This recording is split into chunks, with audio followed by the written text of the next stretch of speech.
Sure, guys, I gotta tell you, it's been a lot of fun doing this show today. Having 3 questions all to myself, so much fun. Anyway, it's the last question of the day. It's our wildcard question. It's not on topic, so obviously differential calculus is finished. It's klar, we're done with calculus. I'm kind of relieved. I don't love calculus, but hopefully we've helped you guys. For now, we've got our wildcard question. It's from Matlatsi, who's actually won a TV for sending in this question. Congratulations, guys. It's that easy. Send in a question video. You could get a TV. It's a 19-inch TV for doing nothing, spending a little bit of data and sending us a video. But for now, let's check out his question that's won him this TV. It's a great one. Hello guys, this is Matlatsi from John Petros Lenas. I would like to ask about question 4 here. Since yesterday I was suffering by anxiety. Is an assignment, I don't know how to answer it. Can I have a clue or something? Since yesterday I was suffering by answer this question. Is question 4 here? Yeah. Awesome.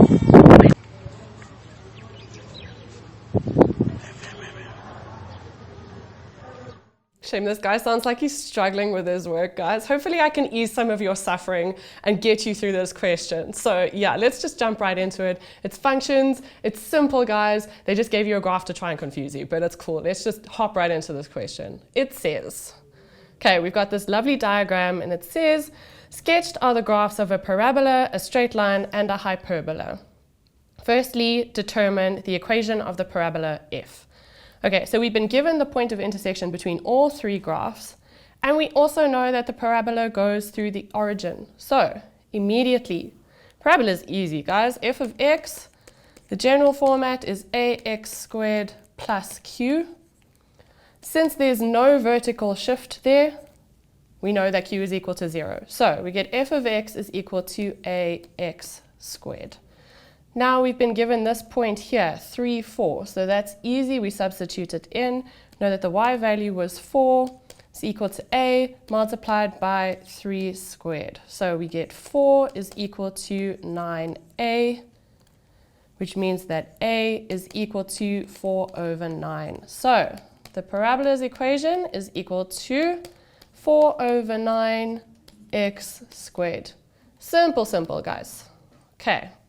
Next it says, determine the coordinates of C if the equation of CD is that straight line equation. Okay, so CD is this straight line that's been given to us in red here. Okay, so it says determine the coordinates of C. So that's that, wow, that is a terrible color choice. That's that intersection between the parabola and the straight line. We've just found the parabola's equation. It's this one over here. So we simply need to equate that parabola, which was 4 over 9x squared, to this straight line that was given to us as 2/3 x plus 2. Because when they intersect, they have a point that's in common. It means they're equal to each other at that point of intersection. They have the same point. Okay, so since these 2 equations are already in terms of y, we can just say that 4 over 9x squared is equal to 2/3 x plus 2. So now we have a quadratic formula. We get it into, a quadratic equation, we get it into standard form. Minus 2/3 x plus 2 is equal to 0. I'm going to get rid of this 4/9 here, so we divide everything by 4/9. So if you tip and times these equations, 4/9 we get 9 over 4 x plus 2 multiplied by 9 over 4, because remember, tip and times when you're dividing by a fraction. So we get x squared minus, that's 2, that goes once and twice. So, whoa, that goes 3 times. There we go, minus 3 over 2x plus 9 over 2 is equal to 0. Okay, so why does that look weird? Maybe I'm talking nonsense. Yeah, okay, cool. Anyway, so let me put this into the quadratic formula because I'm way too lazy to try and figure out factors. So x is equal to negative b, which is 3 over 2, plus the root of b squared, which is 3 divided by 2 squared, minus 4 multiplied by a multiplied by c. Okay, all over 2a, which is 2. Why do I get an error now? Let me double check this.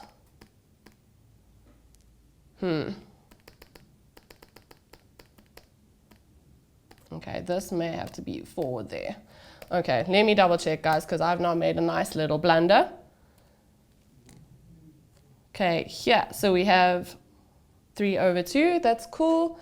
Let me double check. I actually have no idea, but let me go and check at this graph here. Okay, so we already know, guys, that the one point of intersection, the x value is 3 and the y value is 4. Okay, so we know here, that we're going to have, if I had the right equation, if I hadn't messed up my equation, we'd know that the one factor, we'd have x minus 3. And the other factor would look something like here to give us this answer here. So that to me looks like it's going to be x is negative 1, because if this is 3 here, that looks like negative 1. So I'm going to apply terrible teaching skills and say that that was x is 1 there, negative 1. Okay, so the question said find the coordinates of C if that's the equation. So we've already know that this is a point that's already existing. So this is the coordinate of C. So it would be x is negative 1. And I'm going to go with this because I can't find my mistake and I feel really bad about it, guys. But if I say that x is equal to negative 1 and we're given that the equation of that line is equal to negative 2/3 x plus 2, the y value is going to give negative 2/3 plus 2, which is equal to 2 and, whoa, not 2 and 2/3, 1 and 2/3. Okay. I'm not going to get to the second part of this question, guys, because I've run out of time. So sorry that I didn't handle that question as professionally as I should have. But guys, simple, easy peasy. When you have points of intersection, equate the equations. Thanks so much for staying tuned for our differential calculus week, guys. We really enjoyed having you here.